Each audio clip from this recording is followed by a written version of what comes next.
تعالیٰ جب مسلمان کو توفیق دے اور اللہ کی بارگاہ کی جانب وہ رجوع کرے تو پھر اس کا رویہ یہ ہونا چاہیے کہ اس کی توجہ ہو اللہ کی جانب۔ ہمارے ہاں تسبیحات پڑھ لی جاتی ہیں اگر کبھی موقع ملے، لیکن وہ خاص انہماک، وہ خاص شوق، وہ خاص ذوق اللہ تبارک و تعالیٰ کی عبادت کا، ایک ہوتا ہے نماز پڑھنا، ایک ہوتا ہے اہتمام کے ساتھ نماز پڑھنا، یعنی ذرا وقت پہ اٹھنا، ذرا صحیح کر کے وضو کرنا، ذرا شوق سے مصلی بچھانا۔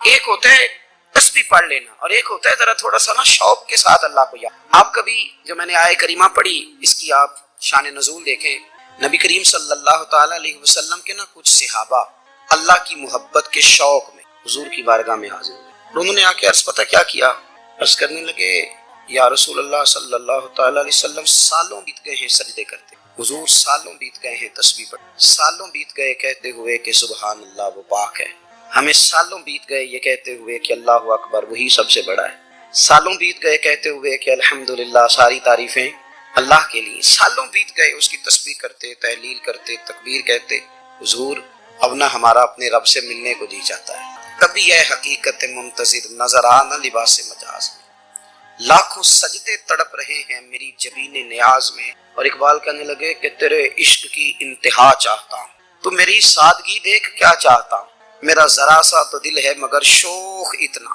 میں وہی لن ترانی سنا چاہتا ہوں، میرا بھی دل کرتا ہے کہ اللہ میں تجھے کہوں میں تجھے دیکھنا چاہتا ہوں، جس طرح حضرت موسیٰ کلیم علیہ السلام نے کہا تھا، اور تو مجھے کہے کہ لن ترانی تو نہیں دیکھ سکتا، ذرا سا تو دل ہے مگر شوق اتنا، میں بھی وہی لن ترانی سنا چاہتا ہوں۔ پھر کہنے لگے بھری بزم میں راز کی بات کہہ دی، بڑا بے ادب ہوں سزا چاہتا ہوں۔ دیکھو سب لوگوں کے بیچ ہی میں نے یہ کہہ دیا۔ میرے عزیز صحابہ نا شوق میں، کتنے سارے لوگ ہیں آپ، کتنی ماشاءاللہ بڑی تعداد میں، ہم بھی کبھی اس شوق میں گئے ہیں کہ ہمارے رب کو دیکھنے کو دل چاہتا ہے، ہمارا جی چاہے وہ کبھی ہمیں ملے۔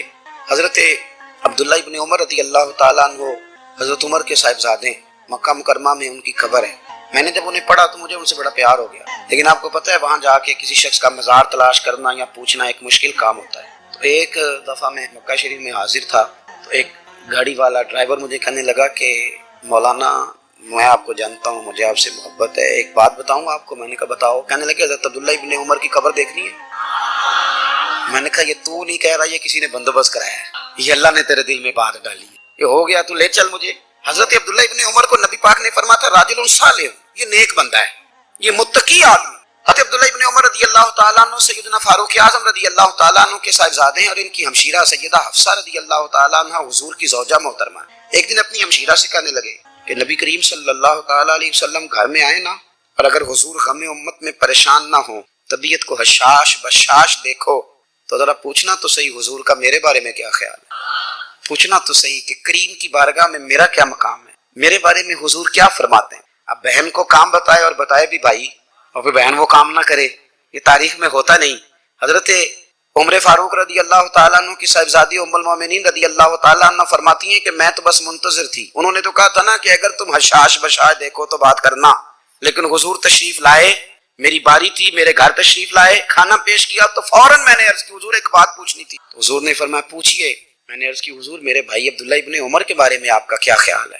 نوجوانوں میری بات پہ غور کرنا، میرے بھائی کے بارے میں آپ کا کیا خیال ہے؟ تو نبی کریم صلی اللہ تعالیٰ علیہ وآلہ وسلم نے میری طرف دیکھا اور پھر حضور زیر لب تھوڑا مسکرائے، اور بریلی کے امام کہتے ہیں کہ حضور مسکرا دیتے تھے نا تو جو بڑا دکھی ہوتا تھا وہ بھی ہنس پڑتا۔ اب سوال پیدا ہوتا تھا کہ پھر تو اس مسکراہٹ کے لیے انتظار کرنا پڑتا ہوگا کئی مہینے کہ حضور مسکرائیں تو رونے والے ہنسیں، تو اعلیٰ حضرت فرماتے نہیں، انتظار نہیں کرنا پڑتا، یہ مسکراتے رہنا تو حضور کی عادت ہے۔ جس کی تسکین سے روتے ہوئے ہنس پڑے اس تبسم کی عادت پہ لاکھوں سلام، یعنی یہ تو عادت ہے حضور کی مسکراتے رہنا، اس کے لیے انتظار نہیں کرنا پڑتا۔ بھائیو آپ خیال رکھیں گے، غور کریں گے، حضرت عبداللہ ابن عمر رضی اللہ تعالیٰ عنہ کے بارے میں پوچھا تو سیدہ فرماتی ہیں کہ نبی کریم صلی اللہ تعالیٰ علیہ وسلم نہ زیر لب مسکرائے اور فرمایا حفصہ تیرا بھائی ہے تو اچھا، لیکن میں نے سنا ہے کہ عشاء کی نماز پڑھتا ہے تو فجر تک سویا ہی رہتا ہے۔ او نوجوانوں، 10 بجے تک سونے کی بات نہیں، 9 بجے تک سونے کی بات نہیں ہوئی، 11 بجے اٹھنے کی بات نہیں۔ حضور فرمانے لگے میں نے سنا ہے کہ عشاء کی نماز پڑھ کے سو جاتا ہے اور فجر تک سویا ہی رہتا ہے، اسے چاہیے کہ تہجد کے وقت اٹھا کرے۔ نوجوانوں آرام پسندی تھوڑی کم کرو، ہر وقت لیٹنا، ہر وقت آرام تلاش کرنا یہ کمزور کر دیتا ہے جوانوں۔ لقد خلقنا الانسان فی کبد، ہم نے انسان کو مشقت میں رہتا ہوا پیدا کیا. میں نے ابھی دوستوں سے کہا ہے، پھر آپ کی خدمت میں عرض کرتا ہوں، رات ہو گئی ہے تقریباً 11 گھنٹے کی.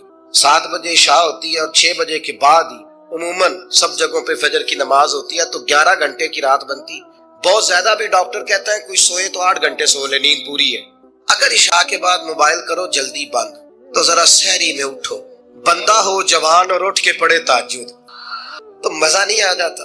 اور جو سحری کے وقت دعا کا مزہ ہے، جو دعا کی لذت ہے، نبی کریم علیہ السلام نے صبح صبح سیدہ پاک کو آواز دے کے کہا یہ ہماری تعلیم کے لیے، فرمایا اٹھو، یہ رب کریم سے سوال کرنے کا وقت ہے. پچھلی راتی رحمت رب دی کرے بلند آوازہ، او بخشش منگن والے کارن کھلا جے دروازہ.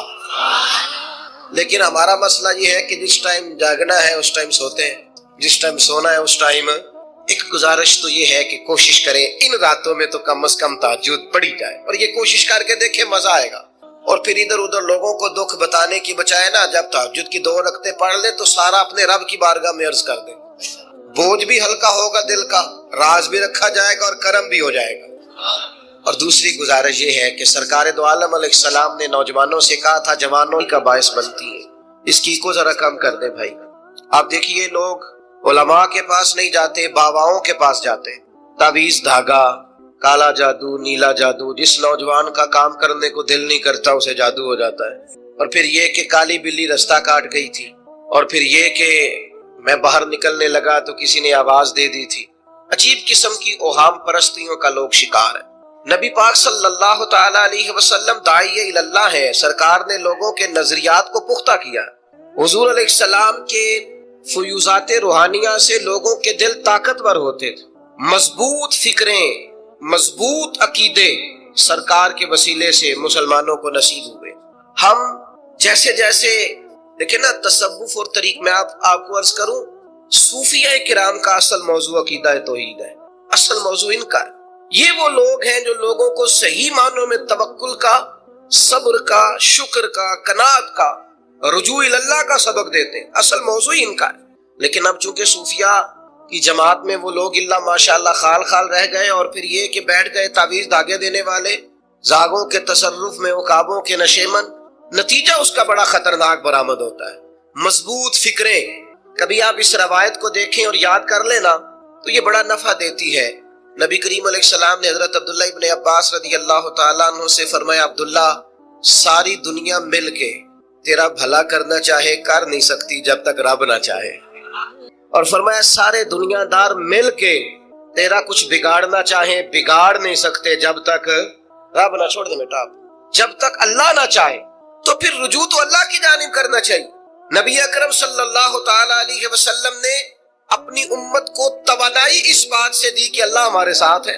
آپ دیکھیے فکری تندرستی کتنی زیادہ ہے کہ 1000 کے مقابلے میں 313 لوگ ہیں، نہ اسلحہ پورا ہے، نہ گھوڑے پورے ہیں، نہ خوراک پوری ہے، لیکن وہ میدانوں میں اس طرح لڑے ہیں کہ 1000 کو بھاگنے پر مجبور کر دیا. وہ ابو جہل نے جب کہا نا جاسوسوں سے کہ جاؤ پتہ کر کے آؤ، تو انہوں نے آ کے کہا وہ تو 313 لوگ ہیں، بچے بھی ہیں، بوڑھے بھی ہیں، چیز کوئی نہیں پاس. تو ابو جہل کہنے لگا پھر تو انہیں گھوڑوں کی پشتوں پر باندھ کے مکے لے جائیں گے، وہاں جا کے دیکھیں گے کیا کرنا ہے. تو جاسوس کہنے لگا سردار اگلی بات بھی سننا، ہے تو 313 لیکن جان ہتھیلی پہ رکھ کے آئے. جس کے خیمے کے پاس سے گزرے ہیں شہادت کی دعا مانگتے دیکھا ہے. ان کی آنکھوں سے چمکتی ہوئی روشنی، اور ان کے لفظوں سے پھوٹتا ہوا ولولہ، اور ان کی آوازوں سے نکلتا ہوا دبدبا کسی جگہ بھی انہیں کمزور نہیں ہونے دیتا. ان کے اندر کہیں بھی کوئی کمزوری نہیں آنے دیتا. غریبی کا نام لے کے سارا سارا دن پریشان ہونا، غریبی کا نام لے کے اپنے آپ کو مظلوم ثابت کر کے لوگوں کو مدد پر اکسانا بندہ مومن کا یہ طریقہ نہیں ہے. اپنی توجہ اللہ کی جانب کرے، نبی رحمت علیہ السلام کی بارگاہ میں استغاثہ پیش کرے. لیکن دنیا داروں کو مائل کرنا، لوگوں کی جیبوں کی طرف دیکھنا، یہ مومن کی شان گردن کو جھکا دیتا ہے خیرات کا پتھر. جہاں میں مانگنے والوں کے سر کبھی اونچے نہیں ہوتے، اور غیرت ہے بڑی چیز جہاں تگو دو میں. بھائی آپ طاقتور بنے. دیکھیں نا ایک نوجوان نے آ کے حضور کی بارگاہ عالی مرتبت میں عرض کیا تھا، یا رسول اللہ صلی اللہ علیہ وسلم غریب ہوں کچھ دیجئے. تو حضرت جابر ابن عبداللہ رضی اللہ تعالیٰ عنہ فرماتے ہیں ہم نے حضور سے بڑا کچھ سنا، یہ لفظ نہیں لفظ لا یعنی میرے پاس نہیں ہے، یہ ہم نے حضور سے سنا ہی نہیں۔ ایسا کوئی محبوب کہیں ہوگا نہ کہیں ہے، بیٹھا ہے چٹائی پہ مگر عرش نشیں ہے، اور ملتا نہیں کونین کو کیا کیا تیرے در سے، بس ایک لفظ نہیں ہے جو تیرے لب پہ نہیں ہے۔ اور یہ فاضل بریلوی رحمت اللہ علیہ کا انداز بھی دیکھیے، کہتے ہیں واہ کیا جود و کرم ہے شہ بتہا تیرا۔ اور یہ ذرا دیکھیے شعری ذوق دیکھیے، واہ کیا جود و کرم ہے شہ بتہا تیرا، نہیں سنتا ہی نہیں، نہیں کیا انداز ہے۔ اب یہ کیسی زبان ہے اور کیسا یہ محاورے کا استعمال ہے، جو شعری ذوق رکھتے ہیں وہ سمجھے، کہتے ہیں نہیں سنتا ہی نہیں، کون؟ مانگنے والا تیرا۔ یا رسول اللہ آپ سے مانگنے والا نہیں سنتا، حضور عطا کرتے۔ اور ایک جگہ پہ فرماتے ہیں میرے کریم سے گر قطرہ کسی نے مانگا، دریا بہا دیے ہیں دربے بہا دیے۔ حضور تو دیتے، پر نوجوان نے جب آ کے عرض کی نا یا رسول اللہ صلی اللہ علیہ وسلم کچھ دیجئے، تو جوان ہو، چڑھتی جوانی ہو، اور پھر وہ سوال کرے۔ ہمارے ساتھ ایک دوست پڑھا کرتا تھا، یہ 3 مہینے کی چھٹیاں ہوتی تھی تو وہ مستریوں کے ساتھ مزدور لگ جاتا۔ ہم نے اسے کہا یار تو مطلب 9th 10th کے اندر مزدوری کرنے جانا، تو کہتا سی یار میں قد میرا ایڈا بڑا ہے، ابا جی کو مانگ دیا شرم ہوگی۔ یہ سوچ نوجوانوں میں پیدا ہونی ضروری ہے، اب میں ابا جی سے مانگوں، مجھے تو دینا چاہیے۔ اس نے آ کے عرض کی یا رسول اللہ صلی اللہ علیہ وسلم کچھ دیجئے، تو حضور فرمانے لگے تیرے پاس کچھ بھی نہیں؟ اس نے کہا ایک پیالہ ہے میرے پاس گھر میں اور ایک کمبل ہے۔ اتنا غریب بندہ ہے کوئی محفل میں جس کے گھر میں ایک ہی پیالہ ہو، ایک ہی کمبل ہو؟ کوئی بھی نہیں اتنے بڑے مجمع میں۔ لیکن اگر کوئی ہماری غریبی کا رونا پوچھے تو میرا خیال ہے ہر تیسرا بندہ دوسرا بندہ غریب ہے، اور بڑا ہی غریب ہے۔ ایک پیالہ ایک کمبل، کریم نے فرمایا لے کے آؤ، وہ لائے تو محبوب فرمانے لگے کون خریدے گا؟ ایک نے کہا 1 دینار، ایک نے کہا 2 دینار۔ محبوب نے بولی لگوا دی، 2 دینار کا بیچ دیا، فرمایا جا 1 دینار کی روٹی لے جا۔ یہ نوجوانوں کو فکر دی کہ وہ انویسٹمنٹ بھی تم نے ذات سے اپنے گھر سے لینی ہے، وہ 10-15 ہزار کا ٹھیلا بھی کسی سے نہیں کہنا تو لگا کے دے، جاؤ 1 دینار کا کھانا لے جاؤ، 1 دینار کا کلاڑا خرید کے لاؤ۔ صحابہ فرماتے ہیں وہ کلاڑا لایا، پر نصیب دیکھو اس کلاڑے میں دستہ نبی کریم نے اپنے دستے مبارک سے لگایا۔ فرمایا جا جنگل میں جا کے لکڑیاں کاٹ اور بیچ، کھا بھی اور کھلا بھی، پی بھی اور پلا بھی، 10 دن مجھے نظر نہ آنا۔ یارو یہ کیا بات ہوئی؟ مایوس رہنا، کمزور رہنا، فلانے نے میرے ساتھ تعاون نہیں کیا تو میں پیچھے رہ گیا، فلانے نے ہاتھ نہیں پکڑا، تو اپنی دنیا آپ پیدا کر، اگر زندوں میں خود جدوجہد کر، میدان میں اتر، ہمت کر۔ حضرت حسن بصری رحمت اللہ علیہ کے پاس ایک نوجوان نے آ کے عرض کی حضور بس آج کے بعد میں نے کام نہیں کرنا۔ فرمایا تمہیں کیا ہوا ہے؟ کہنے لگا آج میں نے عجیب منظر دیکھا ہے، میں نے دیکھا ہے کہ ایک شیر نے شکار کیا بکرے کا، آدھا کھایا ہے، آدھا منہ میں پکڑ کے پہاڑی پہ چڑھ گیا، وہاں ایک نابینا لومڑی بیٹھی تھی، باقی کا اس نے اسے کھلایا ہے۔ تو حضور میں یہ سمجھ گیا ہوں کہ جو رب اس نابینا لومڑی کے لیے بندوبست کرتا ہے میرے لیے بھی کرے گا، لہذا میں نے کام نہیں کرنا۔ حضرت حسن بصری بڑا مسکرائے، فرمانے لگے کہانی میں کردار تو نے 2 دیکھے، ایک شیر ایک لومڑی۔ فرمانے لگے کیا بات ہے تیری، تو نے لومڑی بننے کا پروگرام بنایا، شیر بننے کا کیوں نہیں بنایا؟ تو شیر بننا، شکار کر، خود بھی کھا دوسروں کو بھی کھلا۔ یہ کیا بات ہوئی؟ امت کے جوان فائلیں لیے دفتروں کے چکر لگاتے اور اپنی بغل میں کاغذات لیے امبیسیوں کے پھیرے کاٹتے اور ایجنٹوں سے سوال کرتے کہ مجھے ملک سے باہر جانا ہے، کیا طریقہ ہے؟ یہاں رہ کے بھی محنت ہو سکتی ہے، اپنی مٹی پہ چلنے کا سلیقہ سیکھو، سنگ مرمر پہ چلو گے تو پھسل جاؤ گے۔ دوستو سنو، میرے کریم نے فرمایا چاہ لکڑیاں، ایک پیشہ برا ہے میرے بھائیوں، ایک پیشہ وہ ہے کسی کے آگے ہاتھ پھیلانا۔ باقی دنیا میں کوئی پیشہ برا جو ٹھیلا لگاتا ہے اور مالٹے بیچتا ہے اور سیب بیچتا ہے، بڑا عزت والا آدمی، یہ شارٹ کٹ چھوڑ دو، دوسروں پہ بھروسہ کرنا چھوڑ دو۔ وہ شاعر ایک بیٹھا تھا نا، شاعر مجھ سے ناراض نہ ہو جائیں تو کئی دفعہ وہ شعر و شاعری میں بھی ان کی حالت بڑی خستہ ہو جاتی ہے۔ جن دنوں لوگ پتلے کپڑے پہنتے ہیں، بعض شاعروں نے ان دنوں میں بھی موٹی چادر لی ہوئی ہوتی ہے۔ تو ایک جگہ بیچارہ بیٹھا تھا کونے میں، اللہ ماشاءاللہ سب کی بات نہیں، تو حالت ایسی خستہ تھی، ایک بندہ 5 روپے پھینک گیا۔ ہاں خوددار، بڑی تکلیف کو اٹھا اپنے پیسے، تو اس نے کہا آپ کی حالت بتا رہی ہے، آپ کو ضرورت ہے؟ اس نے کہا ضرورت پڑی تو اللہ رسول سے مانگوں گا۔ تیرے سے کیوں مانگوں گا؟ شعر بڑا قیمتی کہا، اس نے کہا یہ آرزوئے کرم اور میں آپ سے کروں، یہ آرزوئے کرم اور میں آپ سے کروں، یہ بھیک اس کو دیجئے جس کا خدا نہ ہو۔ میں تو وارث ہے میرے اللہ رسول، میں کو لوارث ہوں کہ تیرے سے مانگتا پھروں؟ ماشاءاللہ ماشاءاللہ۔ بس ہم سمجھے ہماری قیمت وصول ہو گئی، اگر خودداری پر نوجوان نعرے لگانے لگ گئے تو پھر تو بات بن گئی۔ لگتا ہے محنت کا ارادہ بن گیا ہے، انشاءاللہ تعالی کشکول ٹوٹنے کا ٹائم آ گیا ہے، کرم کی برکھا برسے گی، یہی ملت کا جوان قیادت کرے گا۔ اور یاد رکھنا، ہمیشہ قیادتیں غریبوں کے بچوں نے کی ہیں، جنہوں نے آدھی قیمت پہ کتابیں لے کے پڑھی ہیں، بڑی ڈگریاں انہوں نے حاصل کی ہیں۔ یہ کمزور نہ پڑھو، نبی پاک داعیہ اللہ ہے، حضور نے جگایا ہے، 15 دن نظر نہ آنا، مزدوری کر۔ وہ نوجوان 15 دنوں کے بعد آیا، اب تیرا حال کیا ہے؟ اس نے کہا حضور پہلے ایک پیالہ تھا نا، اب سارے گھر کے برتن بن گئے، پہلے ایک بستر تھا اب سارے گھر کے بستر۔ اور نوجوانوں، ہم نے سہارا بننا ہے۔ ماں سے کہنا ہے اب تو نے آنسو نہیں بہانے، تیرا پتر بڑا ہو گیا ہے۔ بہن سے کہنا ہے اب تو کبھی پریشان نہیں ہوگی، تیرا بھائی بڑا ہو گیا ہے۔ بوڑھے باپ کے پاس بیٹھ کے کہنا ابا جی بس اب آنسو پوچھ دو، آج کے بعد پریشان نہیں ہونا، پتر جوان ہے۔ اپنی بیوی سے بچوں سے کہنا کہ کسی خواہشات پوری کرنے کے لیے تمہیں دیر تک انتظار نہیں کرنا پڑے گا، ہم میدان میں ہیں، بس اپنی مٹی پہ چلنے کا سلیقہ سیکھو، سنگ مرمر پہ چلو گے تو پھسل جاؤ گے۔ نبی پاک نے محنت کو سپورٹ کیا ہے، مشقت کو سپورٹ کیا۔ حضور علیہ السلام نے فرمایا سب سے بہترین کمائی وہ ہے جو تو اپنے 2 ہاتھوں سے محنت کر کے کھاتا ہے۔ فرمایا اللہ کے نبی حضرت داؤد علیہ السلام محنت کر کے کمایا کرتے، سنگیوں کام کرنا۔ اور دوسری بات، بھروسہ اللہ رسول پہ، بھروسہ۔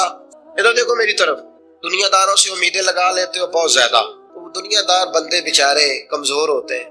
جی یہ الیکشن کے دن تھے، گزشتہ سے پیوستہ الیکشن جو گزرا ہے، تو میرا ایک پیار والا دوست بھی ایک کیمپین نے کہ امیدوار کا بڑا ووٹر سپورٹر تھا، یہاں اس نے اس کا بیج فوٹو والا لگایا ہوا تھا۔ میں رات کو دیر سے جلسے سے لوٹ رہا تھا تو وہ کھڑا تھا باہر، اور اندر امیدوار صاحب تقریر کر رہے تھے۔ میں نے کہا ادھر آ، وہ آ گیا۔ میں نے کہا تو بڑا ووٹر سپورٹر ہے، جا تقریر سن جا کے، تیرا لیڈر تقریر کر رہا ہے تو باہر گھوم رہا ہے۔ کہتا ہے پیر صاحب جھوٹ پہ ماردا جے سارے، جھوٹ بول رہا ہے، کرنا کرانا کچھ نہیں۔ تو میں کہ یار جی ایڈے پکے ووٹر سپورٹر نو بھی پتا ہے کہ جھوٹ پہ ماردا ہے، تو ہم تو ویسے ہی سپورٹر نہیں ہیں، ہم نے تو کی محبت تو سیاست کا چلن چھوڑ دیا، ہم اگر عشق نہ کرتے تو حکومت کرتے۔ او بھائی، جب پکے ووٹر سپورٹروں کو امیدیں نہیں ہیں تو آپ کن سے امیدیں لگائے بیٹھے ہیں؟ آپ جدوجہد کریں، اور امیدیں اللہ رسول سے۔ نبی پاک علیہ السلام نے فرمایا جو رب پہ بھروسہ کرے گا اللہ کی رحمت اس کی کفایت کرے گی۔ وَمَن يَتَوَكَّلْ عَلَى اللَّهِ فَهُوَ حَسْبُهُ، واللہ پہ بھروسہ کرے گا اللہ اس کے لیے کافی ہو جائے گا۔ ادھر دیکھو یار موبائلوں والے دوستوں، بات سنو، گھبراہٹ نہیں، ٹینشن نہیں، انزائٹی نہیں، ڈپریشن نہیں۔ مومن اور ڈپریشن، مومن اور انزائٹی، مومن اور ٹینشن، وہ جی مجھے پتا نہیں مجھے کیا ہو رہا ہے، جی مجھے خوف آتا ہے۔ آپ کو خوف آتا ہے مومن ہو کے؟ آپ کو یہ کرونا کے دن تھے تو مجھے لے گئے ایک سرکاری ہاسپٹل میں، آپ کچھ یہاں بات کریں، لوگوں کو حوصلہ دیں، تو ایک ڈاکٹر صاحب مجھ سے کہنے لگے جی مجھے نہ تنگ جگہ بڑی گھٹن ہوتی ہے، تو موت سے بڑا ڈر آتا ہے، قبر تو بڑی تنگ ہوتی ہے۔ میں نے کہا ڈاکٹر صاحب کچھ بھی کہنے لگے سانس ہی نہیں آتا، چاروں جانب سے بند ہے۔ تو میں نے کہا بچہ بھی تو ماں کے پیٹ میں سانس لیتا ہے نا۔ آپ نے تو سبحان اللہ کہا، وہ ڈاکٹر تھے، انہوں نے نہیں کہا۔ وہ کہنے لگی جو تے اماں لیندی صاحب، ہنستے نہیں جی، باتیں ہنسنے کو نہیں سنا رہا، میں فکری باتیں کر رہا ہوں۔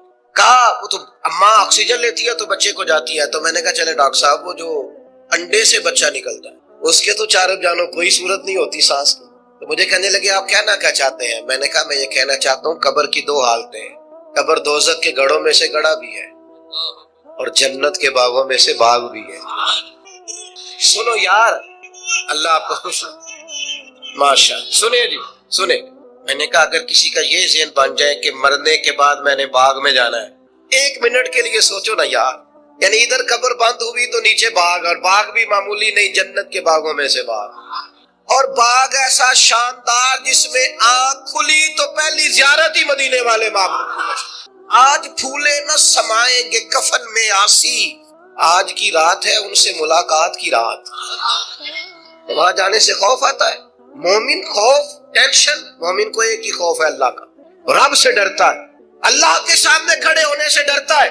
باقی مسائل کا خوف کرنا، غربت کا خوف کرنا، لوگوں سے ڈرنا، یہ نکل آئے آپ اس ٹینشن سے. رب جس کو عزت دے اس کی چھین کوئی نہیں سکتا. اللہ جسے رزق دے اس کے ہاں آنے سے روک سکتا کوئی نہیں روک سکتا. طاقتور ہو کے زندگی گزارے. نبی کریم علیہ السلام نے اپنی امتیوں کو مضبوط فکریں دی، توانائیاں دی ہیں. آپ غور کریں نا، حضور ایک جنگ سے واپس لوٹ رہے تھے، صحابہ بھی ساتھ تھے. ادبن صحابہ کرام علیہم رضوان ذرا دور دور ہٹ کے لیٹ گئے. ادبن، یہ بھی میرے دوست نے سیدنا صدیق اکبر کے نام کا نعرہ لگایا نا، دن بھی سیدنا صدیق اکبر کے.